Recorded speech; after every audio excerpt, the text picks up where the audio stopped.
Okay. Okay. So okay. All right. So since since you touched on the fact that you've been there, walk us through what happened with you. Okay. As far as being a minister and then going back. Yeah. Yeah. Okay. Basically, just like Ahab, you allow a little sin to come in. You allow a little thought or what my thing was. Okay, let me walk you with my thing. My thing was listening to people, Mm-hmm. allowing people to get in my ear. Mm-hmm. God didn't call you. God, you're not supposed to be this. God didn't tell you to do that. He told you to teach, or he told you to. He didn't tell you to preach. He didn't tell you this. So I allowed the enemy to get in my ear and not continue to listen to what God had instructed me to do. And that started pulling me back to, well, I don't want to do it. I don't want to. I'm not gonna. Maybe started doubting myself. Maybe this ain't what I was supposed to do. Maybe I'm supposed to just be um, just singing a choir. Maybe that's Mm-hmm. all I'm supposed to do. But I went. Maybe I went on my own and started doing this stuff and allowing things like that to pull me back. And then I just said, well, you know what? Then I just started going out back to the clubs. I Mm-hmm. started had fornicating, and then it caused me to get back to where I was at, even though I was in the club and I knew God and I had already had started preaching and started teaching the word of God. It was easy. It was easy for me to go back to the club. It was easy for me to start doing other stuff because of I allowed that little sin to get into my life.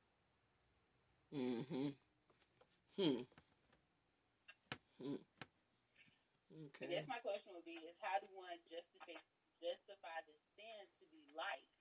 I mean, and it was just a question I asked myself, and I was like, whenever, well, how do one make sin light? As soon as we start to justify, our means of doing things rather than sticking to the principles of what we've been taught. I had It was somebody. easy. I had somebody that I was I ain't gonna call her no friend because I just don't feel like that's what I don't think she panned out to be a friend. But anyway, she was bad about this. She always measured, stuff as far as Gladys hit on that when she was talking to. She measured stuff as far as well, I ain't I ain't bad as I was somebody else, and at least I don't do it like like such and such. And I remember telling her, I said, "Girl, if you don't put them measuring cups down, them measuring cups gonna mess around and send you to hell." And she got hot with me. I said, you see, you can be measuring. I don't compare myself to people. I deal with my own sin. I don't know. It's just something about me. When I first got saved, I found out when I seen how the devil took a third of them angels with him that righteously really didn't belong to him. But he took a third of them with him, and how he just refused to go down by himself. But Jesus went to that cross alone. That just stood with me, and I realized, and it's still with me today, that the anatomy of a real Christian is someone that they'll face their stuff. They'll do it. They'll do it alone. They ain't one that well, such and such was over there stealing too. Like if they get busted, they ain't finna tell the whole crew or what have you. Just go ahead and do what it is that they need. That they got to deal with. And so I realized the analogy that is the anatomy of someone that's really Christ-like. But to be able to see, you have to really identify what caused me to go in the direction. If it's any of you that, you've seen yourself falling or you have falling before, take some time to think about what is it that caused me to go in that direction. What is it, that I need to work on that's inside of my appetite? that would cause me to go into that direction. She said it was, what she said, it was like people getting in her ear. Well, the thing of it was, what I kept hearing when she was saying that was, it was like a literal attack at her identity and her self-esteem. Because, see, at that time, she didn't feel as strong about herself as she should have. Because if you feel strong about yourself and you're solid on who you are, it doesn't matter what a person present to you. Like, people saying, well, women ain't got no business preaching. That don't even bother me. That just like roll off of my back. But now when I first came into being called to walk into it, when they said it caused me to go explore it. Like, let me go do some research on this right here to see, because I don't want to be I don't want to be in error. So let me go and research this to see what the deal is, to make sure that, that it is okay for women to be preachers or what have you. But if you are not solid, if you're not sure in yourself, yeah, it'll get you. That's one of the things. That's one of the areas that will draw you out. I want us to really talk about this today, and to define areas. Let's define areas of where you see weakness, of things that can draw you out. That right there, what Gladys shared, I would say that was an identity. She wasn't sure of her identity. And then it was another play on her self-esteem or her self-worth. And the hit caused her to, it weakened her, which when you become weak, you're going to go back, or you're going to go get into something. So, y'all talk to me, tell me, some areas of weakness that, you may struggle with or whatever. I would say that just being secure within myself, like self-esteem would be that, because I've allowed myself to go along with things knowing them too well it's not right. So it'll be like I'm not the one sinning, but I'm going along with the sin, because it's not like I'm confident in my own self to say, hey, look, this is not right, or you shouldn't do that. So then I'm along with the sin, and I still get the same, not so much of the same, but sin is sin, regardless if how you look at it, it's sin, and you're gonna still have that entryway for the devil, and everything is still gonna start driving you away from what you're supposed to be at or the position you're supposed to be in. So basically, you saying not insecurity. Yep. Okay. So we got insecurity as one that's kind of tied into what Gladys said too. It's a play on self-esteem. It's insecurity. All right, y'all talk to me. Somebody else tell me what have you identified that is like an area of weakness, or something that it generally will pull you in a way you may not want, a way you don't want to go.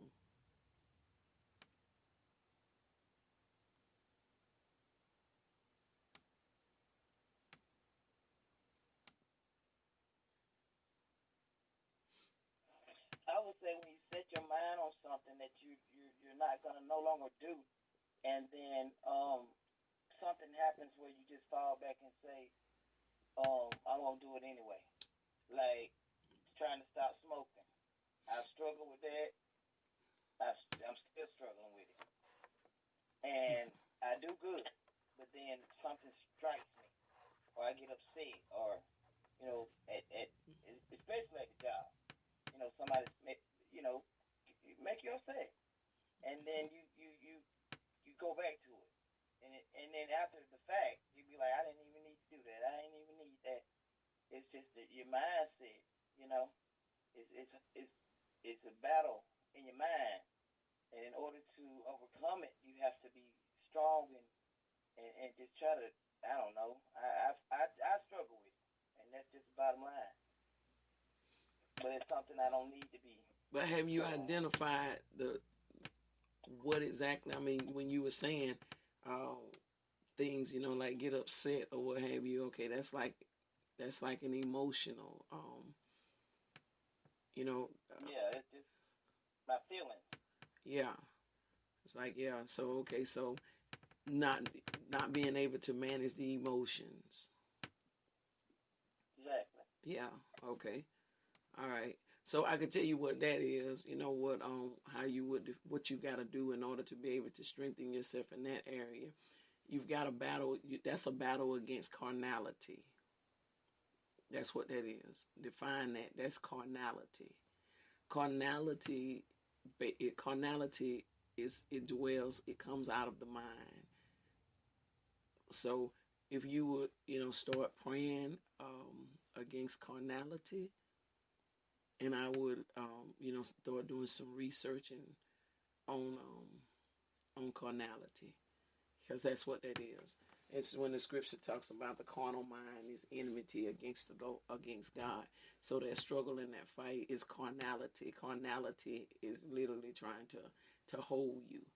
So when you pinpoint and identify, that's why I want y'all to talk about it and to bring it out, so we can pinpoint and identify exactly what it is, and then I can send you into, give you wisdom on how to handle it and what it is that you need to do. I don't want to burn myself, on what it is that you need to do. So that's carnality.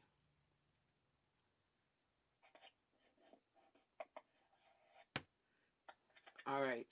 Anybody else? Somebody else?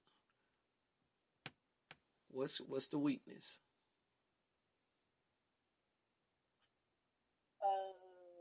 Mine.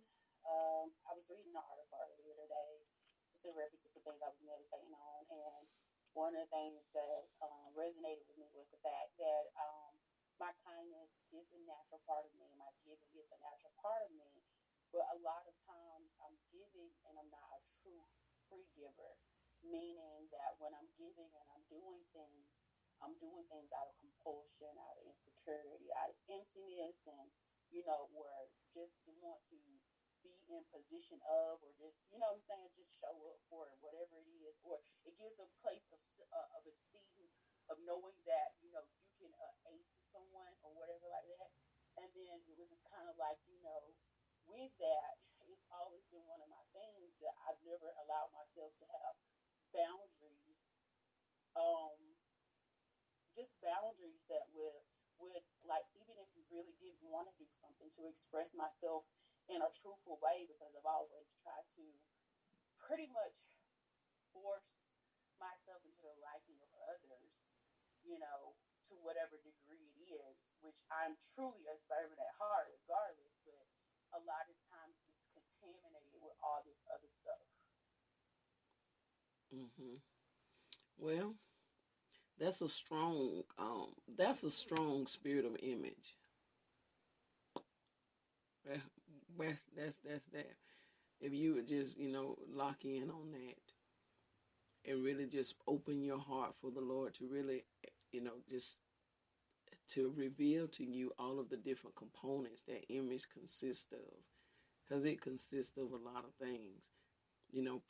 One of the things image consists of is like what you were saying. Well, be doing things, but it's not really like, a heart. It's not contextual of the heart for real.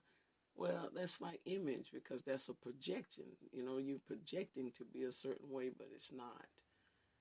So that's what that is. That's a strong spirit. I was praying about that spirit this morning over your family, because that's a strong spirit. So if you combat that and fight that thing, because it's so subtle too. I mean, y'all know that you can operate in something for so long that it literally like really becomes you, and you don't even realize that it's an operation, because we've been doing it, for so long. This is how we do. It's like the story I've told y'all before about when I found out I had high blood pressure, and they gave me some pills and told me to come back, and I went back to see them. They wanted us to come back in 3 days, I think it was, take the pills and come back. When I went back, man, I was like feeling so good. And then she said, "You know why, don't you?" I said, "Why?" She said, "You had got used to walking around like that. It just had become normal to you." So and that's how it is with things. It can just become a part of us till we don't realize that it's actually in operation.